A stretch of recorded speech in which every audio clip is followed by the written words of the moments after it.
এই পৃথিবীটা হচ্ছে গোল আকারে একটা বৃত্ত। যেখানেই যাই কারো না কারোর সাথে হয়তো এই পরিচয়ের মাধ্যমে দেখা হবে, কথা হবে, অনেক অচেনা লোক আপন হয়ে যায়।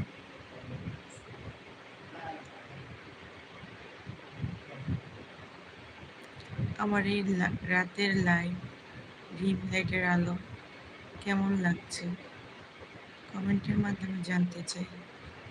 যারা ভালোবেসে লাইভে অ্যাটেন্ড করেন অবশ্যই তাদের কাছ থেকে আমি ভালো মতামত আশা করি। তো একজন ভালো মানুষের পক্ষেই ভালো মতামত প্রকাশ করা সম্ভব। আর আমি চাই আমার লাইভে এমন দুই একজন ভালো মানুষই যুক্ত হোক, হাজার মানুষের ভিড় না থাকুক, দুইজন একজন ভালো বন্ধুই যথেষ্ট। আর লাইভকে আলোকিত করে লাইভের মূল্য